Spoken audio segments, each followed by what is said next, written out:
Morning Show on AM 1100. The Flag.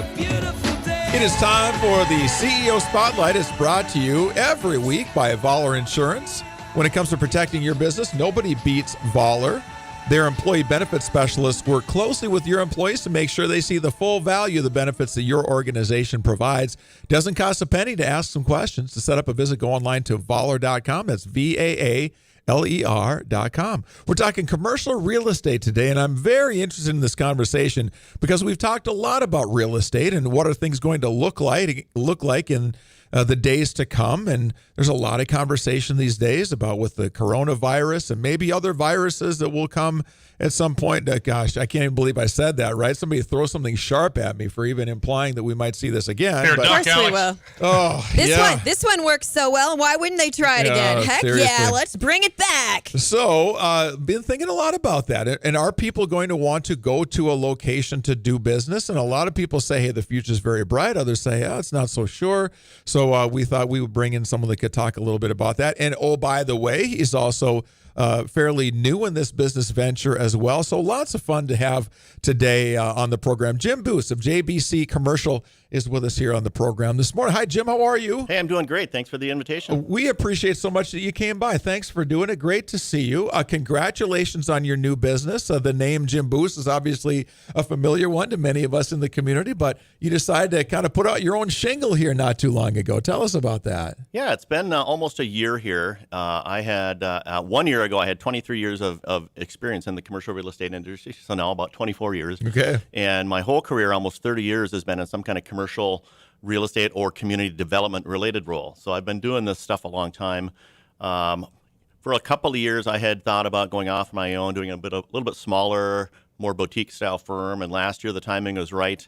I had originally thought it was going to be a little bit of a smaller team, but I ended up bringing quite a few people from the old company I was affiliated with to the new company, as well as hiring a few more commercial real estate agents. So now I've got a team of about a dozen people. Oh, good for you. So we're one of the larger commercial real estate brokerage and services firms in the area.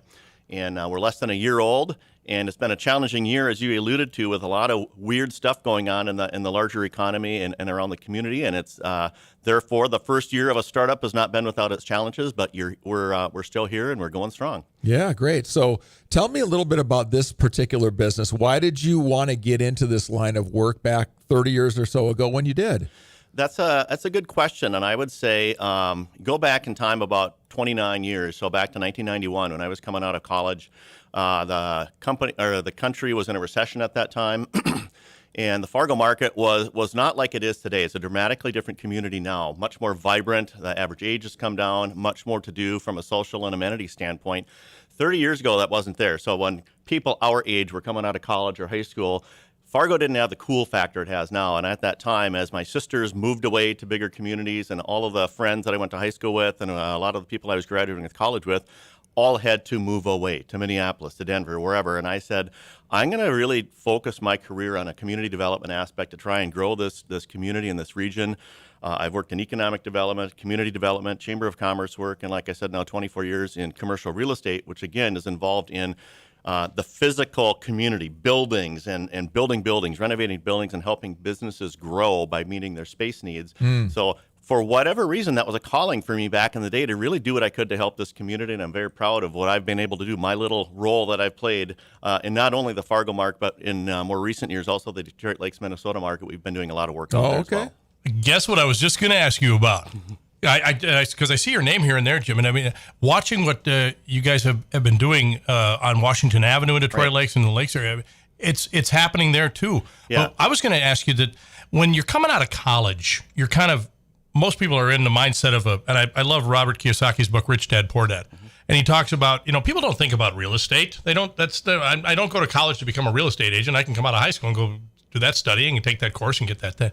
But what was, just a little more on, when you were coming out of college, I'm sure you had a career or a job in mind, and this isn't really a job, it's more of a vocation. You know what I'm saying? Correct. How that mindset changes?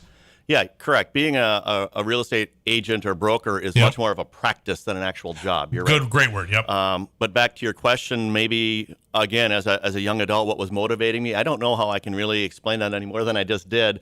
I was perhaps a little different than some of my friends I was going to college with. because I was more motivated towards doing professional type internships and professional offices and that type of thing, as opposed to being a bartender or in that day dealing blackjack. I was still putting suits on and going to an office, granted for no money as an intern, but still getting experience in the industry. So as you decided, made that decision, you'd thought for a while about doing something on your own. Was there something that gave you that push that made you say, now's the time? Well, that's a complicated question as well. I don't think there was any one thing, as I alluded to. I had been thinking about it for some time.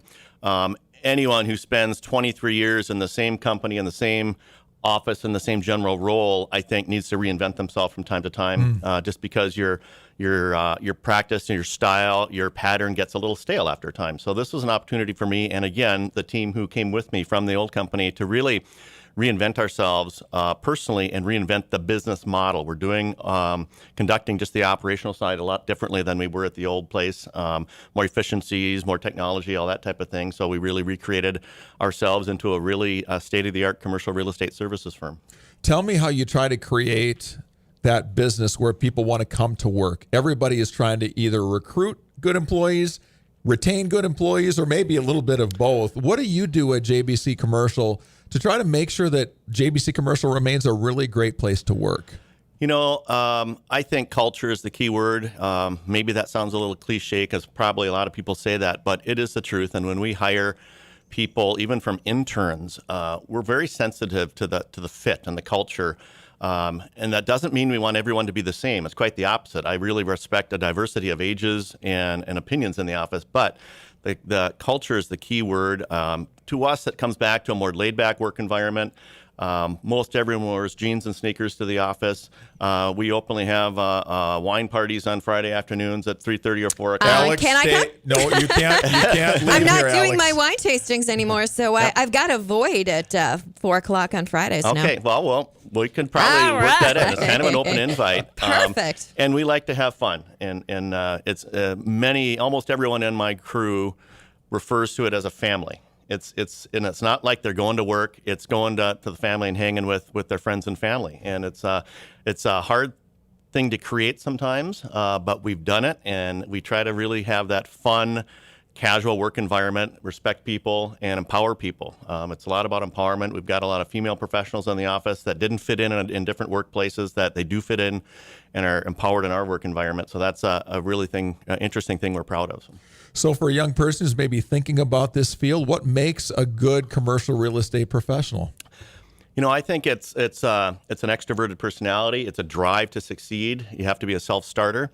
This isn't a salaried job where you show up and the boss pays you a salary for 8 hours a day and you go home. This is a practice, as we talked about. And I think it is very much about one's drive and motivation. As I said, yes, you have to have a certain skill set, but when you look at my team and my experience in the industry, people have different skill sets generally revolving around some kind of sales or account management. You have to be someone who's willing to get out there and call on people and go meet people for coffee and network. But it's also good to have experience in marketing, communications, finance, and construction. And that's a lot of different areas. So a lot of times I tell people we have to be a bit of a generalist to do what we do. I don't have to be the contractor, but I have to understand construction. And I don't have to be the finance guy, but I have to understand finance and financial models and projections. As far as a young person, it is hard to break into this as a young person right out of college. It's not like it can't be done, but it is challenging because it's, again, in any kind of sales or account management kind of thing, you have to have a good network of people and a base of customers that maybe you've worked with in your past to be able to call on and have a certain amount of name recognition and brand recognition. Yeah, good stuff. We're visiting with Jim Buus from JBC Commercial here on the Vaaler Insurance CEO Spotlight. It's 8:15 here on AM 1100 The Flag, WZFG. Jim, I always like asking business people who do what I do in another profession or another industry about risk. There's risk to everything we do. You wouldn't have been able to do what you're doing now, doing your own shop, if you wouldn't have taken a risk. Out of college, you took the risk of doing something most didn't. You've obviously found your way to manage risk and be comfortable in uncomfortable situations. Tell us a little bit about how you've developed that ability to see opportunities and take risks and be able to put your head on the pillow at night. Well, you're absolutely right. Not only starting a business is risky, and those employees and licensees under me are dependent upon me to lead the ship. I don't know how one overcomes risk or deals with risk. It's something I think you're kind of born with, that instinct. I remember when I was first getting into real estate, my father, who was a career company man, 35 years with the same company, and you retire with a pension, safe, steady. And my dad thought I was crazy. Yeah. He said, "What are you doing? You're going to a commission-based industry. You have no clients. You have no money." At the time, I was in my mid-20s, but I did it. And it was an instinctive call. Not quite sure how to explain it any more than that. You jump ahead now 20 years or whatever, and in addition to starting a real estate company, we also own and develop property, as we were talking with a little bit, and that is risky as well. We talked off air a little bit about the macroeconomic environment, how that affects business, interest rates, the demand of tenants to come and lease a building, that lease space in the building. That's risky. And how one deals with that, I don't know. It's a certain personality trait. I happen to have it. Some don't. I can't really explain it any more than that. But I do feel like having that appetite for risk is definitely a recipe for success, and it's served me well.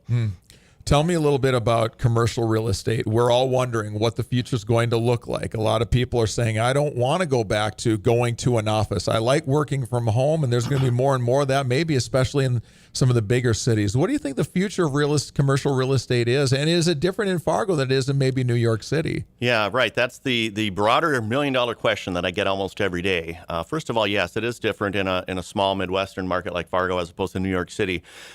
Yes, I'm hearing and seeing news stories on New York City and companies fleeing those dense traditional downtown areas and big cities for coronavirus and other reasons such as taxes and labor issues.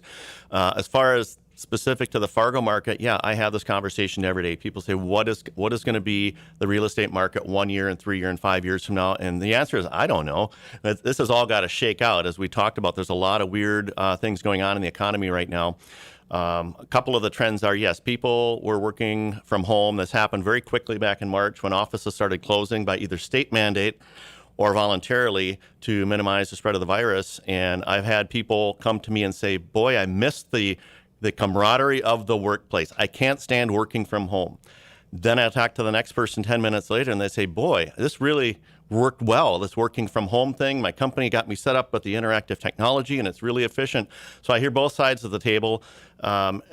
As I have worked with some companies now that have called me up and says, Jim, we want to get out of our lease, or we're not going to renew our lease when it expires later in the year because we are getting used to working from home and it's working well and they're going to save on that overhead. So I'm hearing it all over the board right now. I don't know when the dust settles, where this is going to go. But I would say I've talked to a couple companies in this town that were kind of a dense type of workplace, meaning a lot of people crammed into rooms this size, technology companies where there's a lot of collaboration. And I talked to those companies and they said, boy, with the social distancing now, they're trying to maybe lease more space because they need to spread these people out more. And so that piques my interest when I talk to companies that say, no, I'm probably going to need more space.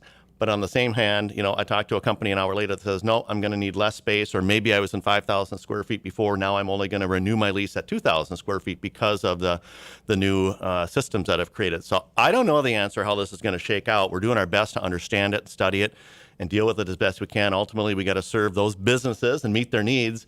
And if that means smaller lease space, smaller buildings, or different work environments, then we'll have to adjust. Don't you believe the biggest factor, Jim, is just the determination that no matter what comes, we're going to make the best of it. We're going to find a way to make it work. People say the same thing, have said the same thing about radio for many years. Oh, radio's going away, but radio is bigger and stronger, at least from what we see here in this community, and our shop has done well. We just feel like if you've got the right people doing the right things and you serve your customers well and provide value, you're going to find a way to be relevant in any marketplace. Yeah, absolutely. Absolutely. My company and the commercial real estate industry is not going away. Hard physical assets like buildings and land are not going away. They're not going out of style. Yes, it will change and evolve. And like any good business leader, you have to figure out what the trends and that evolution is and play within that. And again, just serve your customers and clients well. Interest rates are real low. I got to refinance my house at 2.5% not too long ago. I assume that money is less expensive for you in commercial development too these days? Correct. On the development and construction side, yes. Starting back in February when interest rates were really plummeting, most real estate investors and developers were rushing to refinance their projects and lock in those lower interest rates. Then, as the coronavirus hit and some of the federal government programs came out, there were some additional lending programs that investors and developers were able to take advantage of. But yes, lower interest rates were great, and everyone is rushing to refinance. But you throw in the uncertainty of an economic slowdown, and we've not really seen the benefits yet of having great low interest rates because of so many tenants are still on hold or are temporarily closed or only paying half rent for a period of time, that kind of thing. But hopefully, an eternal optimist, when things stabilize in the coming months or perhaps a year from now, I think those investors that were able to lock in those lower interest rates will benefit when the market rebounds and stabilizes a little bit. Very good. Jim, I really appreciated the conversation. It's been fun having you in here. If people want to find out more about you and what you're all about, is there a website they can visit? Absolutely. JBCCommercial.com. Our phone number is 701-929-6000. We're easy to be tracked down, and we're looking to make more business collaborations and meet people's needs. So. All right. Jim Buus, glad to have you here. Thank you so for much. the time. 822, Need to Know Morning Show. This has been the Vaaler Insurance CEO Spotlight. To set up a visit, go online to Vaaler.com. That's VAALER.com.